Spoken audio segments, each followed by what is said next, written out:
Alhamdulillah, wassalatu wassalamu ala Rasulillah Muhammad bin Abdillah wa ala alihi wa sahbihi man tabi'ahum bi ihsan wala haula wala quwwata illa billah.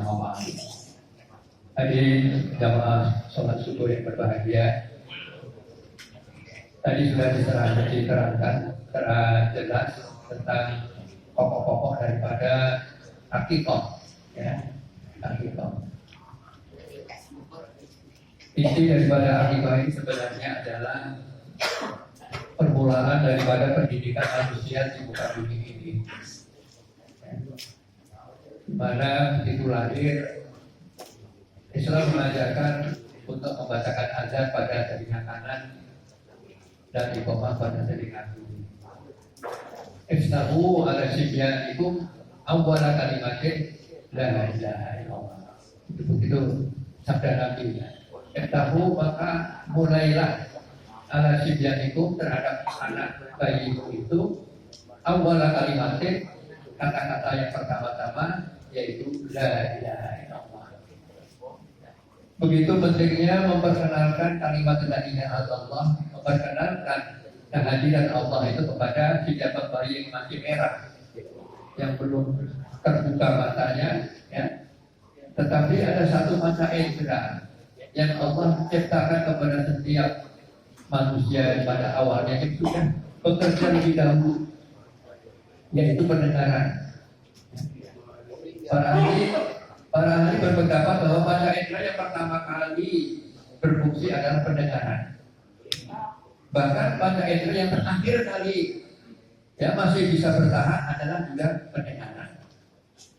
Makanya wajar kalau seandainya Nabi menyuruh perdengarkanlah kalimat la ilaha illallah pada telinga si bayi. Ya.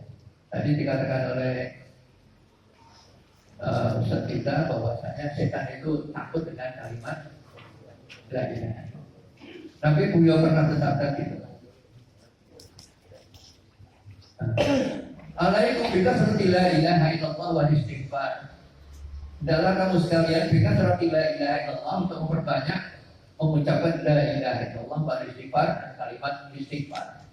Para ulama banyak mengatakan bahwa asalnya inti daripada zikir itu adalah dua ini, yaitu la ilaha illallah dan astagfirullahaladzim. Intinya itu ya. Ada tambah lagi dengan sholawat. Ya. Alaikum bikasrati la ilaha illallah wa istighfar. Dalam kamu sekalian banyak-banyak membaca la ilaha illallah wa istighfar. Fa inna syaitana yaquluni, sungguhnya syaitan itu telah pernah mengatakan kepadaku, kata Nabi. Ya.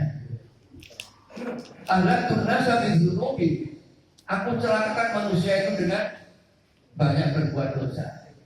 Wa ahlakuni bila ilaha illallah wal istighfar. Tetapi manusia itu mencelakakan aku dengan ucapan la ilaha illallah wal istighfar. Wajar ya, kalau ada yang kesurupan bacain azan aja kabur dia. Ya. Wa ahlakuni, dan manusia itu mencelakakan aku, mengusir aku dengan kalimat la ilaha illallah wal istighfar. Falamma ra'aitu dzalik, maka tatkala aku tahu, kata setan, manusia itu mengusirku dengan kalimat la ilaha illallah istighfar, ya. Fahalaktuhu bil ahwa, maka aku carakan manusia itu dengan ahwa, godaan hawa nafsu. Nah, ini setan ini bukan main pintar ya. Kalau kita ini orang biasa, setannya yang goda orang setan biasa. Mungkin kalau kita ustaz, mungkin yang goda kita ini juga setan ustaz. Ya, agak mustahil ya. Kalau kita ini ya ustaz, ya jangan dikira kita sudah kebal dengan setan. Setan itu selalu ngintip ya, selalu ngintip ya. Ya, selalu ngintip ya. Majrul dam, ya, mengikuti aliran darah manusia. Hadirin sekalian, kembali kepada pokok daripada bahasa kita, yaitu tentang akikah. Akikah adalah pendidikan pertama yang diajarkan Islam dalam kita mendidik anak-anak kita. Anak-anak adalah sebagai kunci daripada keharmonian rumah tangga. Rumah tangga menjadi cerah ya karena adanya anak-anak yang berhasil, anak-anak yang taat kepada orang tuanya, anak-anak yang baik ibadahnya, tapi juga banyak rumah tangga yang keruh karena anak-anak juga. Si bapak maunya begini, si ibu maunya begitu. Kata bapak, nanti masukkan pesantren aja, biar anak-anak kita ini ada guru ngajinya 24 jam. Kata ibunya, jangan anak kecil jauh-jauh ditaruh di pesantren. Anak boleh kepengen, kamu sih yang melahirin, yang hamil kan aku, yang ini kan aku. Kemana-mana aku bawa perut, ya, isinya itu anakku.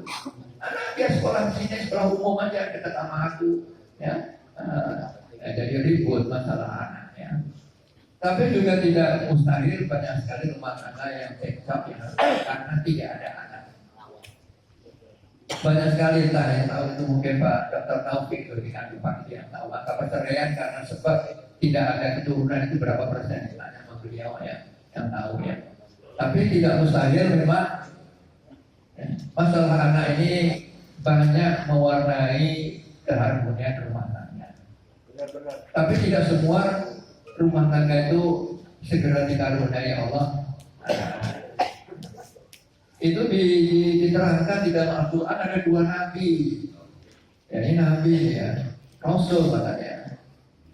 Yang terlambat dikaruniai Allah anak. Ya, kalau kita kan biasanya kan ya, setahun juga sudah punya bayi ya. Setahun menikah sudah punya bayi. Ini 2 nabi ini terlambat. Nah, tapi ya ada pelajaran bisa kita petik dari 2 nabi ini. Pertama adalah Nabi Allah Ibrahim alaihissalam. Yang kedua adalah Nabi Allah Zakaria alaihissalam.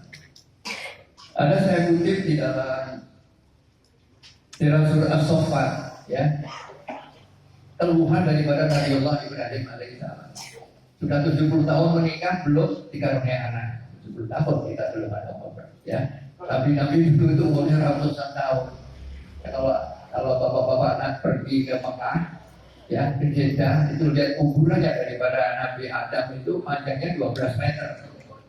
Kuburannya, kuburan paling kita Nabi Adam itu mungkin ya antara 2 meter sampai 10 meter, ya panjangnya ya. Jadi bertahun-tahun lah usia zaman dulu itu ya. Di dalam surat As-Saffat itu dijelaskan oleh Allah. Qala inni dzahibun ila rabbi sayahdi. Allah berkatalah Ibrahim itu, ini sebenarnya aku dzahibun mau ngadu ila rabbi kepada Tuhanku sayahdi, mudah-mudahan Allah memberikan aku petunjuk. Oh, sudah 70 tahun enggak punya anak. Jadi jangan cemas ya kalau kita baru 5 tahun sudah ribut karena enggak punya anak ya. Rabbi habli minas sholihin, Tuhanku anugerahkanlah kepadaku minas sholihin, daripada anak yang saleh-saleh. Dijawab oleh Allah, fabasyarna bihulamin halim, maka aku berikan Ibrahim kabar gembira bihulamin, dengan anak halim yang santun, yaitu Ismail alaihissalam. Kemudian Nabi Zakaria bukan gitu, Zakaria idnada rabbahu, dan Nabi Zakaria idnada rabbahu, tatkala dia ngadu kepada Tuhannya, ya berdoa, ngadu ya, Rabbi la tadarni fardan, Tuhanku la tadarni, jangan kau tinggalkan aku fardan dalam kesendirian, gak punya anak. Karena ada haji furoda, dipandeng atau furoda, padahal cuma ada yang main. Ya, haji berjualan jalan, walaupun agak lama ya. Wa anta khairul warithin, dan engkau ya Allah khairul warithin, sebaik-baik pewaris. Ya, pewaris yang memberikan. Ya, kalau masalah harta dia mewariskan harta. Kalau keturunan dia memberikan anugerah dan keturunan. Fastajabna lahu, maka dikabulkanlah ya oleh Allah ya doa daripada berzakat itu, wa wahabna lahu Yahya, dan kami berikan anugerah kepada Zakaria itu Yahya, yaitu Nabi Yahya.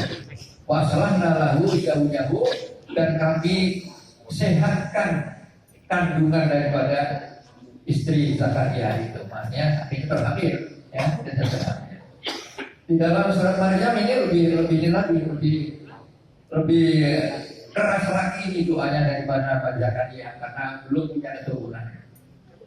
Qala ini wahalal ardu, Berkatalah Zakaria ini, sungguhnya aku wahana aku sudah lemah tulang-tulangku. Wasal Rasul Syaibah dan telah memutih semua rambutku. Walau aku berdoa agar Rabbi Syakia, dan aku tidak pernah putus-putusnya bosan untuk berdoa kepadamu ya Allah. Ini Husnul Mawaliya, dan aku telah cemas. Al-Mawaliya min warai, generasi penerus warai setelah aku. Bahkan nanti bermati akhirah, sedangkan istriku adalah akhirah dalam keadaan mandul. Istrinya Zakaria mandul bertahun tahun ya.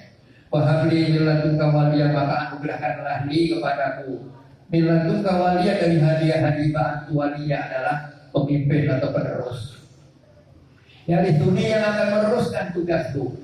Wajah itu min ali aku, dan akan meneruskan daripada tugas-tugas keturunan daripada Bani Yakub, Nabi Yakub maksudnya. Wajahal Rabbi Rodiya, dan jadikanlah keturunanku nanti itu, anakku itu nanti Rodiya, yang koridoi. Ya Zakaria, kata Allah, wahai Zakaria, inna nubasyiruka biulamin ismuhu Yahya. Sungguhnya kami nubasyiruka, ya, memberikan kabar gembira kepadamu biulamin, dengan seorang anak ismuhu Yahya, namanya Yahya.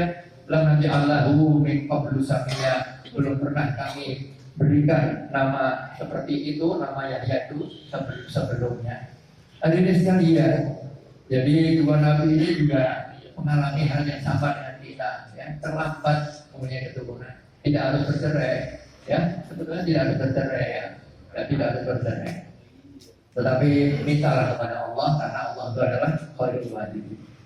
Nah, saudara sekalian, kemudian anak ini, filosofi anak ini di dalam Islam ada dikatakan anak itu adalah fitrah, adalah suci. Kalau suci tentu ya perlu dididik, tadi diawali dengan azan ya. Kemudian anak ini juga adalah qurrata ayun, penyejuk mata dan penyejuk hati. Ya, kalau penyejuk mata dan penyejuk hati, anak itu fitrah, harus diolah, harus dididik. Ya, siapa yang punya kewajiban? Pak Allah.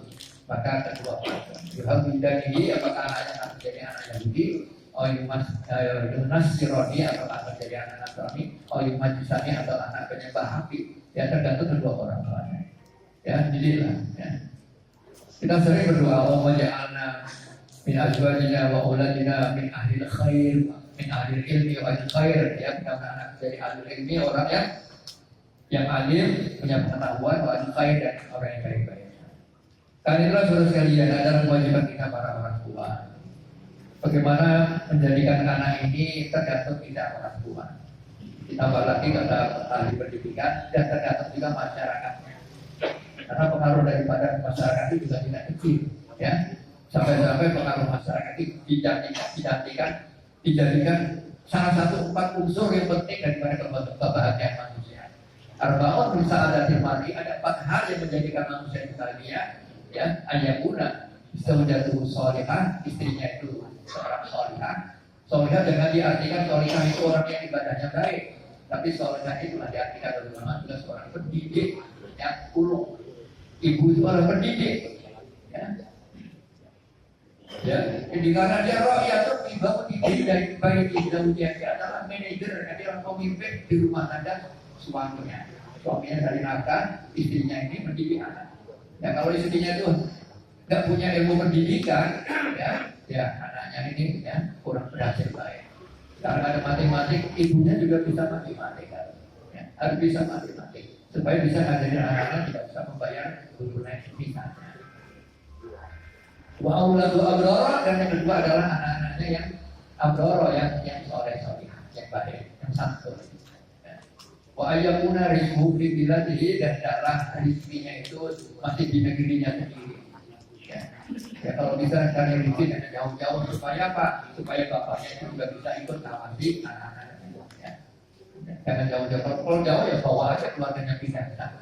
Ya, supaya anak ini tidak kehilangan daripada kasih sayang bapaknya. Kemudian wakula tauhu sholih. Ini yang empat, ini yang penting. Wakula tauhu, wakula tauhu, dan lingkungannya sholihin adalah lingkungan yang baik. Ya, jangan kita punya rumah ini dekat sama bioskop misalnya ya. Kalau bisa carilah, kalau bisa dekat masjid lah supaya bisa dibangunin kalau subuh, kalau kaki kita ya dapat pahala jamaah lagi. Jadi pendidikan anak tidak hanya kedua orang tua tapi lingkungan juga. Karena itulah anak ini harus dijadikan pertama adalah sebagai anugerah Allah yang patut disyukuri. Ya, disyukuri. Ya, kalau disyukuri bagaimana suatu yang mahal ya harus dididik. Bagaimana mensyukurinya ya kita harus ingat terus kepada Allah. Diingatkan pula anak-anak kita selalu ingat kepada Allah kita didik. Kata Nabi Musa, ya Rabbi, kaifa asykuruka. Tuhanku, bagaimana aku bersyukur kepadamu? Kata Allah adalah lau syakartani, lau zakartani, laqad syakartani. Kalau engkau banyak ingat kepada aku, laqad syakartani, kau telah bersyukur kepadaku. Ya. Walau nasi tadi, kalau kau lupa kepadaku, laqad zakartani. Kalau kau lupa berzikir kepada Allah, di rumah juga ada zikir kepada anak-anak juga nggak ingat, mengingatkan anak-anak untuk ingat kepada Allah, maka laqad zakartani, kau telah ingat kepada. Saudara sekalian, pendidikan anak ini sebagai bentuk dari syukur ini tentunya harus ditantang rasa keimanan yang beriman, ya, keimanan yang beriman. Dari kecil kita ajarkan bagaimana mengenal rukun iman itu, dari mengenal ada surga, ada neraka kalau baik, ya kita semuanya masuk surga. Nah, kalau kita ini jadi orang yang jahat, kita ini masuk neraka. Apa itu? Apa itu neraka? Ibu neraka jadi sahabat yang jahat. Ya. Gimana Tuhan itu tahu kita ini itu? Ya, Tuhan punya malaikat banyak, kita akan malaikat. Ya. Nanti itu ada hari kiamat. Hari kiamat untuk apa? Untuk Allah memberikan kesempatan balasan kepada hamba-hambanya. Yang baik dikasih balasan surga, yang buruk dimasukkan ke neraka sama iblis-iblis yang jahat aja. Dengan itu sudah diajarkan. Terus sekalian ada satu saya baca di kitab Tarbiyatul Aulad, ya, al-Aulad batu sidang pada aulad, ya, dan kalau ada karangan asing keluar itu. Dikisahkan oleh Sayyidina Umar bin Khattab berkeliling negeri waktu itu dia jadi presiden yang keliling ya, melihat keadaan itu sampailah kepada peternakan. Di peternakan itu lihat ada kambing begitu banyak, domba begitu banyak, ada pengembalanya. Begitu dia datang itu pembantunya langsung lari mengejar Khalifah Umar bin Khattab. Ya, kemudian ditanya oleh punya siapa ini kambing itu punya tuan. Berapa banyak ini? Sekian ribu ekor. Bolehkah aku mau membeli kambingmu itu barang beberapa ekor? Tuan, saya tidak berani ya, harus izin dulu kepada tuan. Bilang aja kalau kambingmu itu dimakan serigala, nanti nggak ada harus tiap hari majikan itu ngitung kambing satu-satu tanda. Enggak ya, fa'in Allah, itu Allah. Gimana Allah? Allah kan tahu kalau itu dosa. Ya, pada saat itu Umar bin Khattab menitikkan air mata. Terharu ada anak yang sekecil itu takut dosa kepada Allah. Ini tentunya ini didikan daripada Allah. Anak sekecil itu takut dosa kepada Allah, takut Allah itu melihatnya. Ya, maka antarkan aku kepada majikanku, di antara sana sampai di sana langsung saya beli anak ini, saya bebaskan dia dari budak. Ya, bebaskanlah dia sebagai orang merdeka. Ya. Kemudian kata Umar bin Khattab yang karena kalimat ini, kalimat fa'in Allah, di mana Allah kalau itu kalimat ini, ya, telah memerdekakan kamu dari dunia, dari budak kamu sekarang jadi orang merdeka, karena kamu ingat kepada Allah, aku ibadah dan aku bebaskan kamu, ya, menjadi orang merdeka.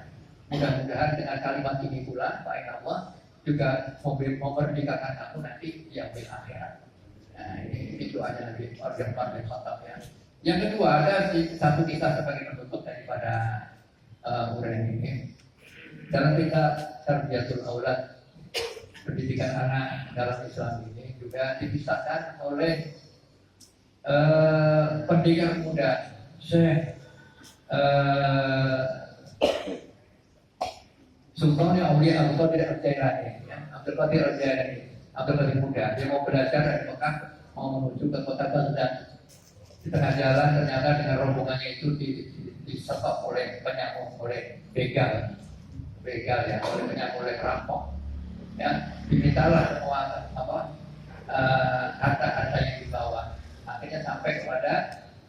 Saya Abdul Qadir Jalani muda ini. Kamu mau bawa apa? Saya ada 40 dinar. Oh, kamu berani ngomong terus terang? Enggak bawa? Enggak. Apa dasarnya? Waktu saya berangkat ibu saya bilang kepada saya, nah, saya pesan satu saja. Janganlah kamu sampai lepas membiasakan untuk berkata benar, ya, dan tidak berdosa. Nah, cuma Abdul Qadir Jalani tidak tahu kalau dia berhadapan dengan perampok yang perampok uangnya, ya. Kemudian perampok ini heran, kok kamu berani jujur ngomong kamu dikasih uang 40 dinar sama ibumu untuk pergi? Ya, ibu saya berpesan begitu dan jangan sampai saya itu berkata bohong. Lapor dia kepada pimpinannya yang pimpinan perampoknya. Apa benar kamu itu bawa 40 dinar? Betul tuannya. Nah, gitu ya. Siapa yang menyuruh kamu untuk berkata jujur? Ibu saya, kata pemimpin perampok itu. Hebat kamu ini ya. Oh, dilarang oleh ibuku kamu patuh. Sedangkan aku dilarang oleh Allah untuk tidak merampok, aku merampok. Ya, kalau begitu aku ini banyak dosanya. Nggak tahu atas hidayah daripada Allah, si perampok itu langsung taubat dan menyuruh para anak buahnya itu semuanya untuk bertobat. Karena siapa? Karena apa? Karena hidayah Allah akibat daripada Syekh Abdul Qadir Jalani Waliullah. Dan sekalian, ini saja penutup daripada kisah yang saya sampaikan ini sebagai pendukung daripada tanggung jawab kita memiliki anak, bahwa anak ini nanti ya, tidak hanya menjadi qurratu a'yun, penyejuk hati dan penyejuk mata, tapi anak ini juga nanti akan menjadi masalah pertama yang ditanya oleh Allah, ya, ku anfusakum wa ahlikum ya, peliharalah dirimu, ahlikum dan keluargamu termasuk anak-anak daripada kesentuhan. Mohon maaf atas segala kekurangan. Wabillahi taufiq wal hidayah. Assalamualaikum warahmatullahi wabarakatuh.